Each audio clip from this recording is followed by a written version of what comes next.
ሰላም ጤና ይስጥልኝ ውድ አድማጭ ተመልካቾቻችን፣ ይህ የግሎባል አይ ኒውስ ጣቢያ ሲሆን የዩቲዩብ ቻናሌ ነው እና በዚህ ቻናል ላይ ዛሬ ስለ ጦርነቱ አጠቃላይ ሙሉ ገመናና አስደንጋጩን እውነት ነው የምንገልጽላችሁ።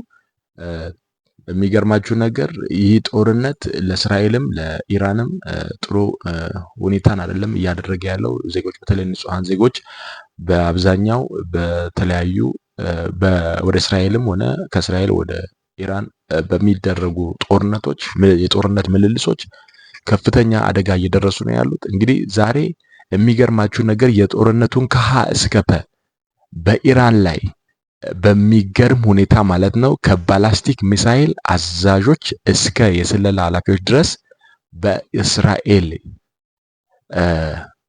ጥቃት ተደምስሰዋል ማለት ነው። ከዚህ ውጪ ደግሞ እንደገና የሚገርማችሁ ነገር ኢራን ደግሞ እንደዚሁ በእስራኤልን በባላስቲክ ሚሳኤሎች በማጥቃቷ ምክንያት የሚገርማችሁ ምንድነው የዜና አውታሮች እስካሁን ድረስ ባሉት ሁኔታ አናሊሲስ ስንሰራ የሚያሳየን በርካታ የመኖሪያ ህንጻዎች ከ20 ሺህ በላይ ሰዎች መኖሪያ ቤታቸውን ለቀዋል። መውደማቸውን የመጀመሪያ ደረጃ ኤድ ሰራተኞች ገልጸዋል። እንዲሁም ደግሞ በፍርስራሾች ውስጥ የተረፉ ሰዎችን የማፈላለግ ስራም ተከናውኗል። እንግዲህ በአሁን ሰዓት በእስራኤል የአስቸኳይ ጊዜ አዋጅ የታወጀ ሲሆን ዜጎች ከህዝባዊ ስብሰባዎች እንዲርቁ፣ ትምህርት ቤቶችና የንግድ ተቋማት እንዲዘጉ ተደርጓል። እናም ውድ አድማጭ ተመልካቾቼ ዛሬ ይህንን ነገር እስኪ በዝርዝር እንመለከታለን። የእስራኤል በኢራን ላይ የሰነዘረችው ጥቃት የቴሄራንን የጦር ማሽን የነበሩ ከፍተኛ ወታደራዊ ባለስልጣናትን መግደሏ ተዘግቧል። የኢራንን ክልላዊ ስትራቴጂ የቀረጹና የስርዓቱ ጠባቂ ታማኝ የነበሩ ሰዎች ነው እንግዲህ በእስራኤል ጦርነት የወደሙባት ማለት ነው። ኢራን የወደመባቸው ያጣቻቸው ሰዎች ናቸው እነኚህ። በተለይ መሪ ሲኮን ብቸኝነት ይሰማል።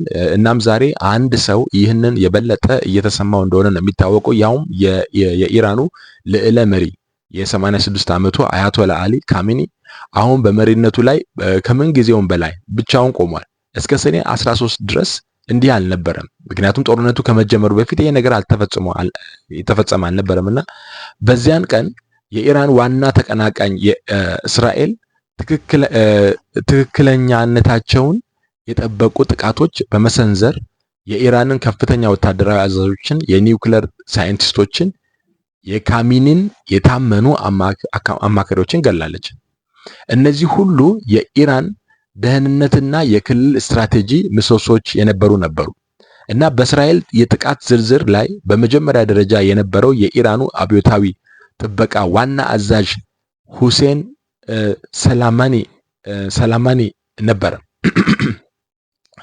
እርሱም በ13ኛው ቀን በተሰነዘረው የመጀመሪያ ጥቃት ተገድሏል።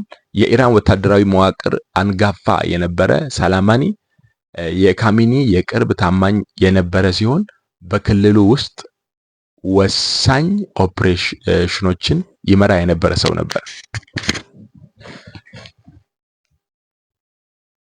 ቀጥሎ መሐመድ በጌሪ የጦር ኃይሎች ዋና አዛዥ ከካሚኒ ቀጥሎ ሁለተኛው ከፍተኛ አዛዥ እንደነበሩ ይነገራል እና የኢራን ኢራቅ ጦርነት አንጋፋ የነበረ እሱ ሰው ነበር እና የአብዮታዊ ጥበቃ ከኢራን መደበኛ ጦር ጋራ በማስተባበር ኃላፊነት የነበረበት ሰው ነበረ በኢራንና ኢራቅ ጦርነት ጊዜ። ይህም ለአገር ውስጥ ደህንነት እና ለውጭ ኦፕሬሽኖች ማዕከላዊ ሚና የነበረው ሰው ነበር። እንግዲህ ኢራንም ይህንንም አታለች። የእስራኤል ጥቃቶች የአብዮታዊ ጥበቃ የአየር ህዋ ፕሮግራም እና የኢራን የባላስቲክ ሚሳኤል ፕሮግራም ኃላፊ የነበረውን አሚር አሊ ሃጂ ዛይዴህን መግደሏን ተዘግቧል።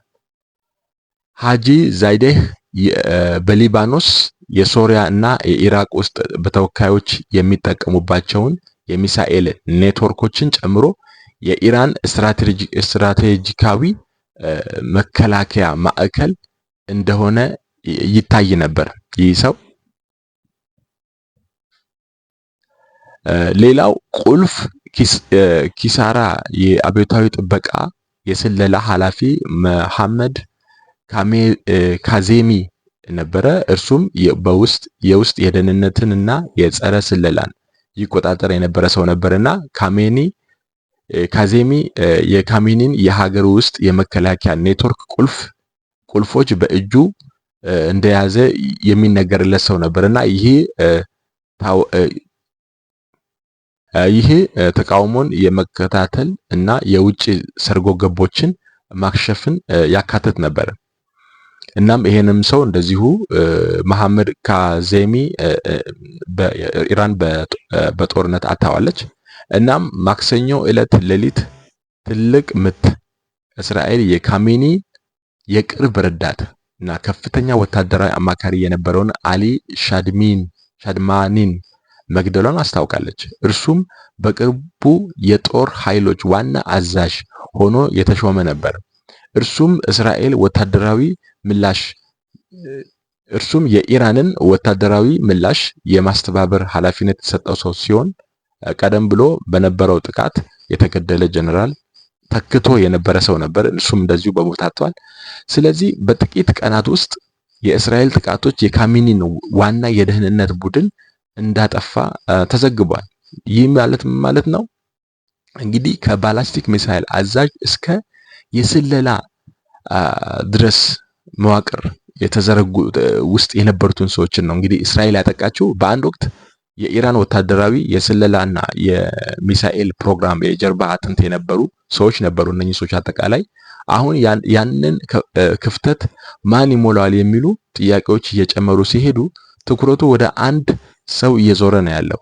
የልዕለ መሪው የአሊ ካሚኒ ማለት ነው የልጅ እና የመካከለኛ ደረጃ ቄስ የሆነው ሞጂታባ ካሚኒ ማለት የካሚኒ ልጃቸው ማለት ነው። እሱ ከመጋረጃው ጀርባ ተጽዕኖውን እያሳደገ እንደሆነ ይታመናል እና ከሁለት አስርት ዓመታት በላይ በጸጥታ ስልጣኑን ሲያጠናክር ቆይቷል። እናም አባቱ አሁን በ86 ዓመት ሲሞላው ሞጂታባ ስልጣኑን ለመቆጣጠር እየተዘጋጀ ሊሆን ይችላል የሚል ግምት በስፋት አለ። እንግዲህ ለአሁኑ ግን የኢራን ልዕለ መሪ የሆኑት የእሳቸውን በዙሪያቸው የነበሩ ታማኝ ሰዎች በመጥፋታቸው ምክንያትና ስርዓቱ ሚዛኑን ለማስመለስ እየታገለ በመሆኑ ከምን ጊዜውም በላይ ብቻውን መቆማቸውን ነው የአሊ ካሚኒን እዚህ ጋር የምንረዳው ማለት ነው። እንግዲህ አድማጭ ተመልካቾቻችን ለዛሬው እነኚህ ሰዎችን ነው እንግዲህ ባጭሩ ለመግለጽ የሞከርኩት። ስለዚህ ሁል ጊዜ ከኛ ጋር እንድትሆኑ ከግሎባል አይ ኒውስ ጋር እንድትሆኑ ጠይቃችኋለሁ። አብራችሁን ሁኑ። ይህንን የዜና ጣቢያ ላይክ፣ ሼር አድርጉ፣ ኮሜንትም ከስር ስጡ። እናመሰግናለን ስላዳመጣችሁን። ታንኪዩ